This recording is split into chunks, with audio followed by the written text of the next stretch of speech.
Olá, sou a professora Aline, enfermeira. Bem-vinda à nossa aula de hoje. Nós estamos aqui para um módulo, o cuidador de idoso e as políticas para a pessoa idosa.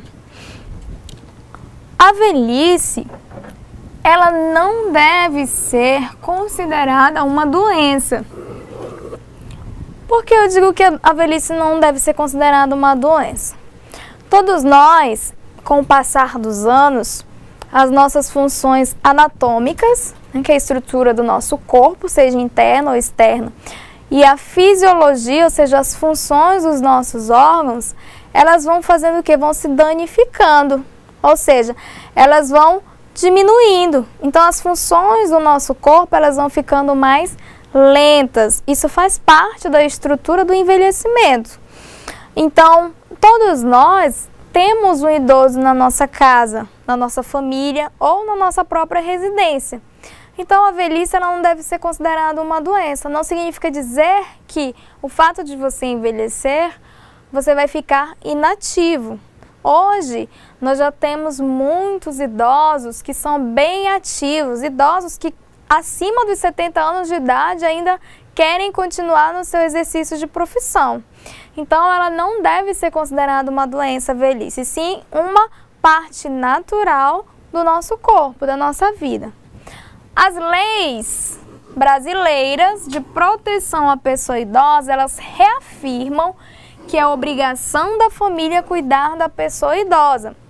Ao mesmo tempo que essas leis reafirmam que é obrigação dos familiares cuidar da pessoa idosa, essas leis dizem também que não é só obrigação da família, mas também é dever do Estado e da comunidade cuidar desse idoso. Então, o poder público, prefeitura, Estado, governo federal, todos eles também têm deveres com esses idosos. E nós, enquanto comunidades, também temos dever com esses idosos nas nossas atividades diárias. No entanto, já observou-se que as famílias brasileiras elas estão despreparadas para enfrentar essa situação. As famílias brasileiras elas ainda não têm um preparo para lidar com o envelhecimento, porque até há alguns anos o envelhecimento, o que acontecia? Ele não era uma realidade brasileira, porque a realidade brasileira era termos mais crianças, ou seja, mais nascimentos, adolescentes e jovens. Hoje a realidade brasileira já é outra. Até um tempo, as pessoas do Brasil, a expectativa de vida delas era até 32 anos de idade. Hoje já mudou, hoje é 72 anos de idade. Então a população brasileira ela está envelhecendo. E cada dia nós precisamos mais de pessoas que estejam empenhadas para cuidar do idoso. Então, o que acontece? A lei número 284/2011, ela vem fazer o que? Ela vem regulamentar a profissão de cuidador de idosos. Então, vem uma lei em 2011 que ela veio fazer o quê? Veio regulamentar a profissão de cuidador. Até antes, o cuidador de idoso ele não era considerado como um profissional. Então, ele era considerado como alguém que exercia essa função, no entanto, ela não tinha remuneração, ou seja, não recebia salário, e além de não receber salário, ela não estava protegida pelas leis brasileiras. Então, essa lei, ela dispõe sobre o exercício da profissão de cuidador de idoso. Então, quem é o cuidador de idoso? Ele é o profissional por quê? Porque ele recebe uma capacitação para ser profissional, que no âmbito domiciliar, ou seja, na residência do idoso, ou de instituições de longa permanência para idosos, então tem instituições que o idoso pode ficar, ele desempenha funções de acompanhamento de idoso. Então, o cuidador de idoso ele vai fazer o acompanhamento do idoso em instituições de longa permanência, em clínicas ou também na residência desse idoso. Quais são os trabalhos que o cuidador de idoso deve ter?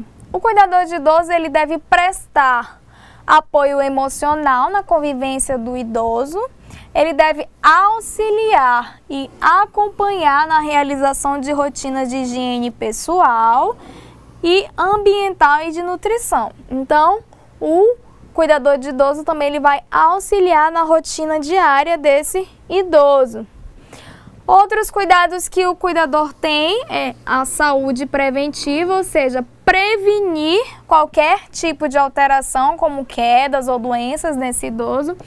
Deve fazer a administração de medicamentos, mas a administração de medicamentos no máximo ou nos olhos, oftálmico, ou no ouvido, ou na boca. Jamais na veia nem injetado. E outros procedimentos de saúde. E deve auxiliar e acompanhar no deslocamento de idoso. Então, se o idoso precisar sair dessas instituições de longa permanência ou se ele precisar sair da sua residência, então ele precisa fazer o quê? Precisa acompanhar e auxiliar esse idoso. Poderá exercer a profissão de cuidador de idoso maiores de 18 anos, então menores de 18 anos não podem fazer o curso de cuidador de idoso. A pessoa que tenha concluído o ensino fundamental, então pré-requisito é que tenha ensino fundamental e que tenha concluído com aproveitamento o curso de cuidador de pessoa conferido por uma instituição de ensino reconhecida pelo Ministério da Educação. Então, para você ser cuidador de idoso, você tem que ser maior de 18 anos, você precisa ter pelo menos o ensino fundamental completo e tem que ter concluído o curso de cuidador. Então, você precisa ter o curso de cuidador. O curso de cuidador, então, ele não é um curso de graduação, tá? Ele só exige que você tenha o ensino fundamental. Sabemos todos que a população brasileira ela está envelhecendo, como eu falei logo no início. Mantidas as atuais tendências demográficas, em 2050 o Brasil ele contará com, em média, 63 milhões de idosos, ou 172 idosos para cada jovem.